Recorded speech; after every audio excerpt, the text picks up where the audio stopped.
Hello दोस्तों, एक बार फिर आप सभी का स्वागत है हमारे चैनल फिजियो पॉइंट पे। और आज के इस वीडियो में हम बात करने वाले हैं एंकल स्प्रेन के बारे में, जिसे एंकल ट्विस्ट या फिर पैर में मोच आना भी कहा जाता है। दोस्तों, इस पैर में मोच आने की जो कंडीशन है ये बड़ी ही दर्दनीय होती है पेशेंट के लिए, क्योंकि इस कंडीशन में हमारे लेटरल साइड के जो एंकल पे लिगामेंट होते हैं वो स्ट्रेच हो जाते हैं, उस पर टीयर हो जाता है और टीयर और स्ट्रेच के कारण पेशेंट को अपने एंकल यानी टखने पे बहुत ही ज़्यादा पेन और सूजन का सामना करना पड़ता है। इस दर्द और सूजन के कारण पेशेंट को चलने में भी काफ़ी तकलीफें सहन करनी पड़ती है। तो आज के इस वीडियो में हम जानेंगे इस एंकल स्प्रेन यानी कि पैर में मोच आने के बारे में 3D एनिमेशन के थ्रू। हम आपको बताएंगे कि लेटरल साइड की कौन से लिगामेंट पे टीयर होने से आपको इतने दर्द का सामना करना पड़ता है। साथ ही हम आपको बताएंगे कि इन एक्सरसाइज के थ्रू आप अपने पैर की मांसपेशियों को कैसे मजबूत कर सकते हैं, जिससे कि फिर आपको एंकल ट्विस्ट का सामना ना करना पड़े। लेकिन उससे पहले आप सभी से एक रिक्वेस्ट है कि आप में से बहुत से लोग हमारे सारे वीडियोस को देख रहे हैं, लाइक कर रहे हैं, लेकिन सब्सक्राइब नहीं कर रहे हैं। तो रिक्वेस्ट है आप सभी से कि प्लीज़ हमारे चैनल को सब्सक्राइब ज़रूर करिएगा, वीडियो को लाइक और शेयर भी ज़रूर करिएगा। तो चलिए शुरू करते हैं फिर आज के इस वीडियो को।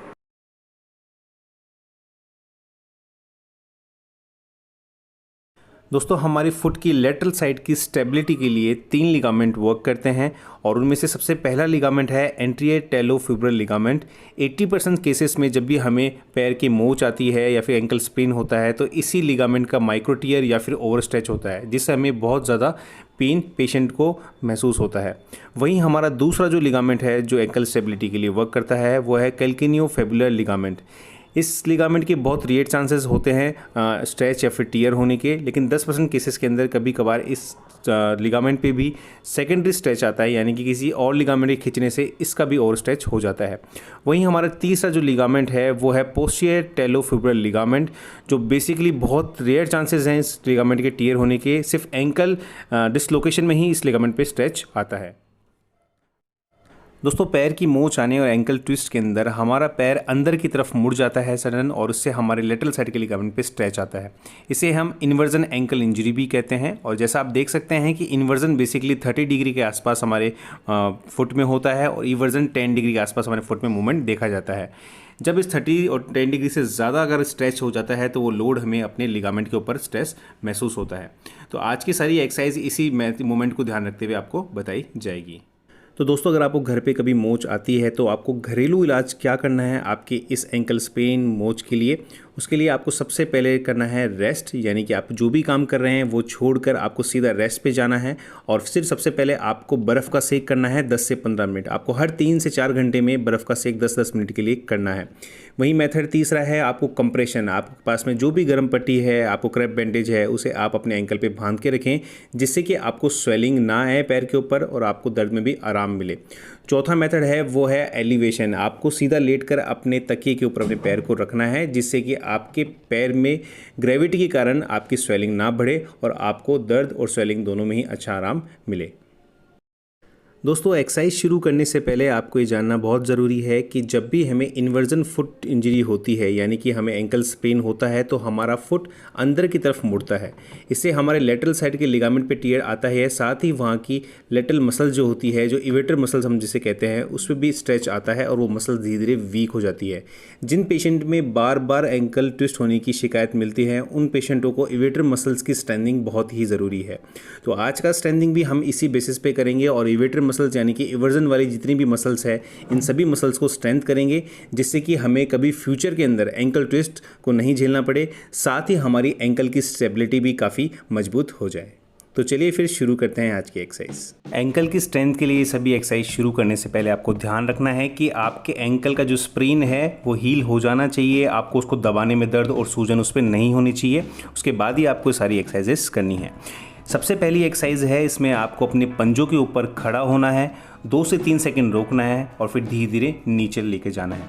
इस एक्सरसाइज में आपके पैर की बाहर की तरफ मांसपेशियां मजबूत होती है। तो हमारी दूसरी एक्सरसाइज है प्लांटर फ्लेक्शन एक्सरसाइज, और इसके लिए आपको एक बैंड की आवश्यकता होगी, जिससे कि आप अपने पैर की स्ट्रेंथ को ज़्यादा बेहतर मजबूत कर पाएँ। इसके लिए आपको बैंड को पैर पे रखना है और बैंड को धकेलते हुए नीचे की तरफ लेकर जाना है। 2 से 3 सेकंड आपको उसे होल्ड करना है और फिर वापस ऊपर लेकर आना है। ये सभी एक्सरसाइजेज हम आपको इवर्जन मसल्स यानी कि आपके पैर की बाहर की तरफ की मसल्स को स्ट्रॉन्ग करने के लिए कर रहे हैं। अगर आपके पैर की बाहर की तरफ मसल स्ट्रॉन्ग रहेगी तो आपका पैर एंकल स्प्रेन में अंदर की तरफ ज़्यादा नहीं जाएगा। वहीं अब हमारी तीसरी एक्सरसाइज है इवर्जन एक्सरसाइज। जैसा हमने बताया था कि सारी हम बाहर की तरफ के लिए वर्क करेंगे, तो जो इवर्जन का जो मूवमेंट था वो 10 डिग्री के आसपास था और इन्वर्जन आपका 30 डिग्री था। तो इसके अंदर हम इवर्जन के लिए वर्क कर रहे हैं, साइड की मसल्स को स्ट्रेंथ कर रहे हैं। तो आपको बैंड से पैर को बस बाहर की तरफ निकालना है और फिर धीरे धीरे इसको अंदर की तरफ लेकर जाना है। इस एक्सरसाइज से आपकी लेटरल साइड के एंकल की और लेग की मसल मजबूत होती है, जिससे कि जो भी फोर्स स्ट्राइक हो वो आपके लिगामेंट पे डायरेक्ट ना जाए। वहीं हमारी चौथी एक्सरसाइज है, इसमें आपको बैठकर बस अपनी उंगलियों को ऊपर की तरफ उठाना है और इसको 10 से 15 बार आपको रिपीट करना है। ये हमारी एक्सटेंसर डिजिटोरम मसल्स के लिए स्ट्रेंथिंग एक्सरसाइज है, जो कि बहुत ही ज़रूरी एक्सरसाइज है और सभी हमारी इवर्जन मसल्स की एक्सरसाइजेज हैं। सभी एक्सरसाइज को आराम से करें, किसी भी एक्सरसाइज में आपको अपनी थकाना नहीं है। अगर आपको पेन होता है तो उस एक्सरसाइज को वहीं बंद कर सकते हैं। 5th एक्सरसाइज है, इसमें हम बैलेंसिंग करेंगे। इसमें हमें ध्यान रखना है कि आपकी आर्चेस ड्रॉप नहीं होनी चाहिए, आपको अपनी आर्चेस को उठा के रखना है। और जब आप ऐसा करेंगे तो आपके पैर की बाहर की तरफ की मसल यानी लेटरल साइड की जितनी भी मसल्स है वो पूरा वर्क करेगी लोडिंग के साथ में। बहुत ही बेहतर एक्सरसाइज है, इसे आप कर सकते हैं। ज़्यादातर एंकल की स्टेबिलिटी के जब भी कोई लिगामेंट की सर्जरी होती है, कोई ऑपरेशन होता है, तो ऐसी स्ट्रेंथनिंग एक्सरसाइज हम उसमें ज़रूर करवाते हैं कि लोडिंग से मसल रिपेयर भी होती है, साथ में बैलेंसिंग भी का भी अच्छा वर्क होता है। तो इस एक्सरसाइज को भी दिन में 2 से 3 बार आप कर सकते हैं। हर बार 5 से 10 रिपीटेशन इसमें आप लें। ध्यान रखें, आपको किसी भी एक्सरसाइज में दर्द नहीं होना चाहिए।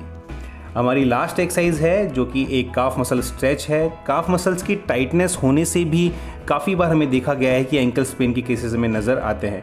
जो एथलीट रनिंग ज़्यादा करते हैं उन लोगों में अगर काफ की मसल्स रहती है तो उन लोगों में शिन पेन का भी प्रॉब्लम नज़र आता है, साथ ही हमारी एंकल स्पेन के भी चांसेस उन लोगों में ज़्यादा होते हैं। तो इस एक्सरसाइज को करने के लिए बस आपको अपने पंजे वाले हिस्से को सीढ़ियों पे रखना है और एडी वाले हिस्से को नीचे की तरफ जितना आप ले आ सकते हैं उतना लेकर जाना है। इसमें अच्छा स्ट्रेच आपको महसूस होगा अपने काफ, आपकी पिंडलियों के ऊपर।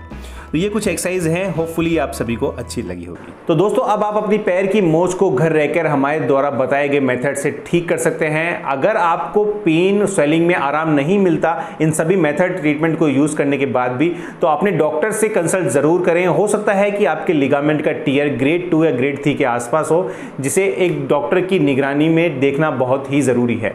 तो उम्मीद करता हूं वीडियो आपको अच्छा लगा होगा। प्लीज चैनल को सब्सक्राइब जरूर करिएगा, वीडियो को शेयर भी जरूर करिएगा अपने दोस्तों के साथ में। तो मिलते हैं फिर आप सभी से नेक्स्ट वीडियो में।